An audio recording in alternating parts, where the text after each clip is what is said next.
Hi, I'm registered dietitian and nutritionist Wendy Wesley, and I'm here in the St. Petersburg Free Clinic Teaching Kitchen.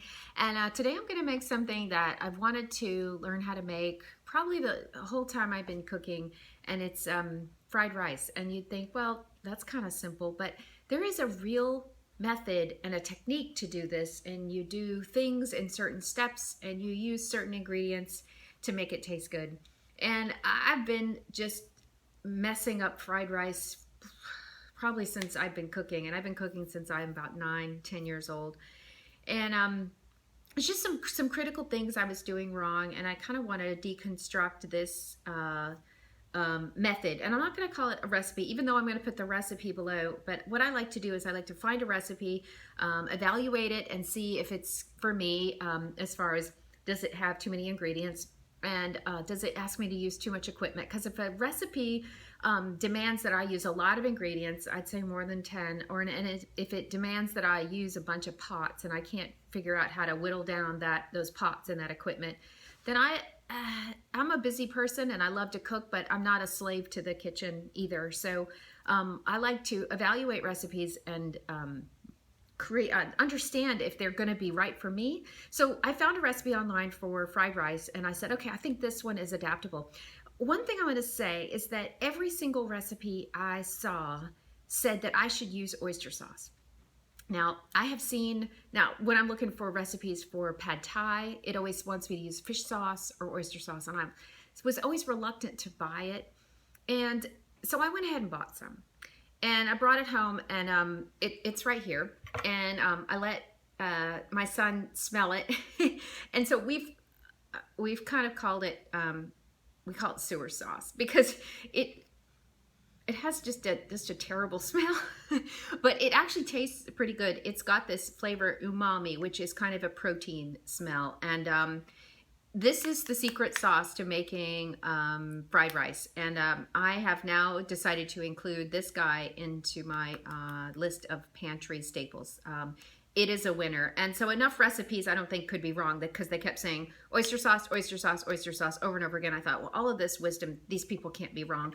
And so for Easter, I know, happy Easter, I made fried rice for my son and I, and it was excellent. It tasted like, finally, I got it to where I wanted it. It tasted like something that I could buy, that I would get in a restaurant. And one of the reasons why I'm so interested in a fried rice recipe is that it's a great vehicle for vegetables.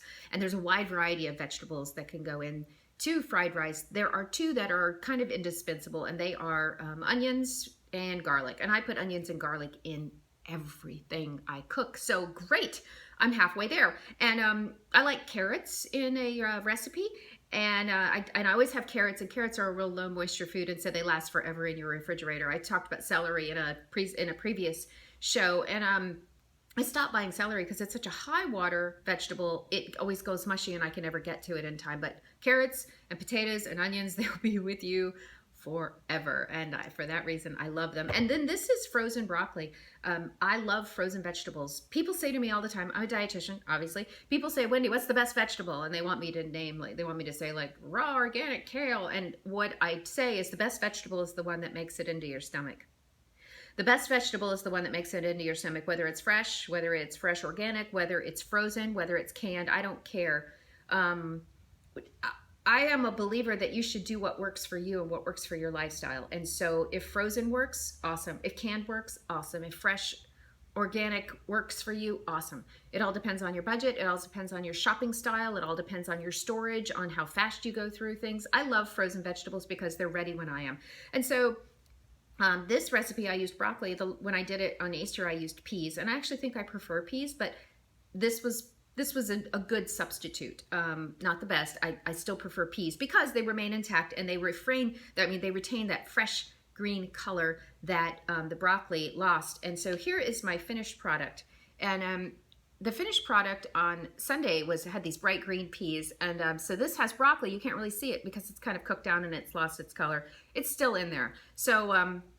So how do you do it? Stop talking and tell me how you do it. So I start with, I use butter in this recipe the whole way through. Some people use oil, and if you're vegan, you will omit, for this recipe I'm doing, you won't put the egg in and you won't use butter. Instead, you will not have egg and you will use oil, and it's vegan.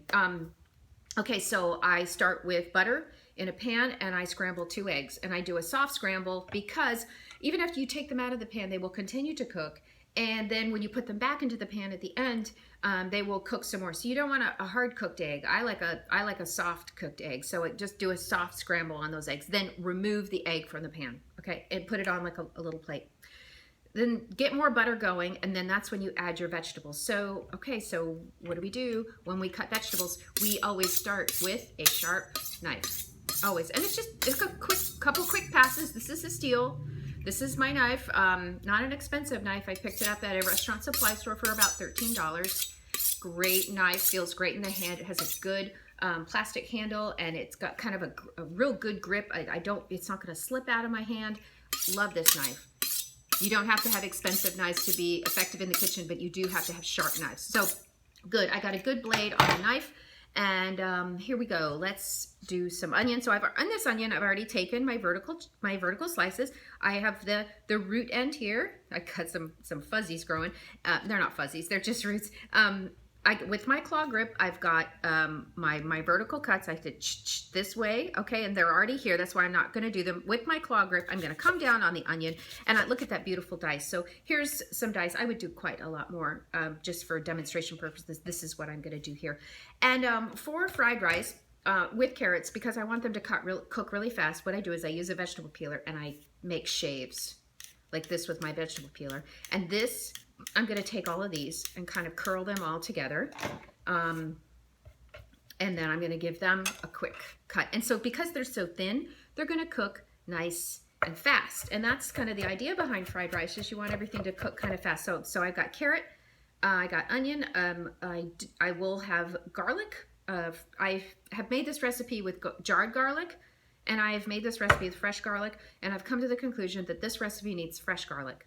Don't use this. This is good for some things, but for this recipe, I really prefer that punch of fresh garlic. So he goes out the door, gone. So we're gonna use fresh garlic and broccoli. This is just thawed frozen broccoli, a quick chop.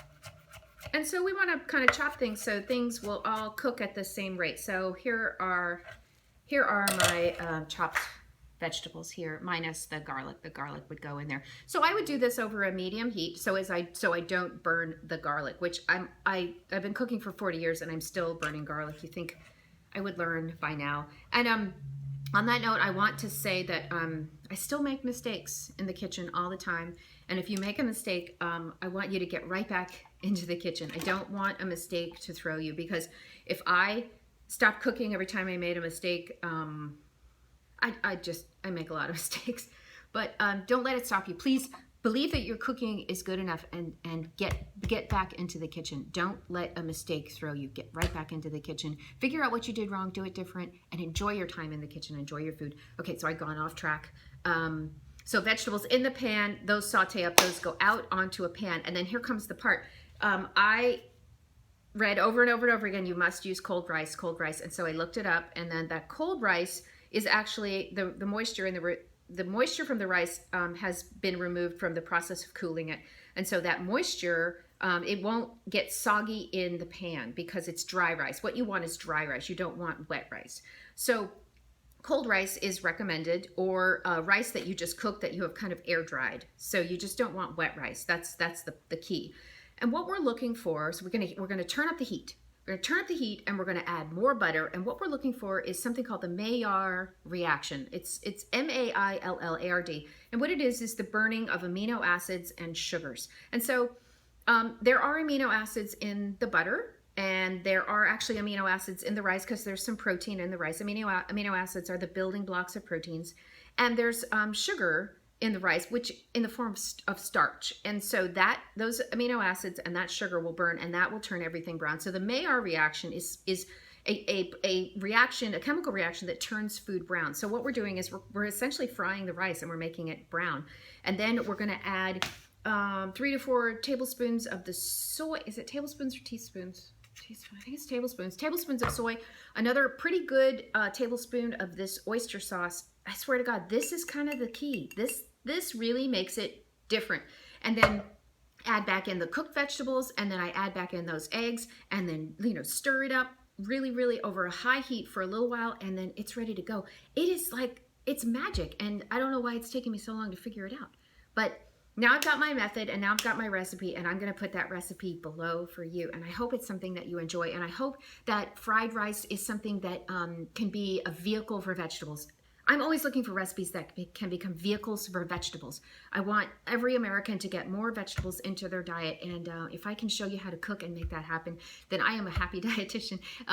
My name is Wendy Wesley. I'm a registered dietitian nutritionist from the St. Pete Free Clinic. I thank you so much for listening to me today. Okay, bye-bye.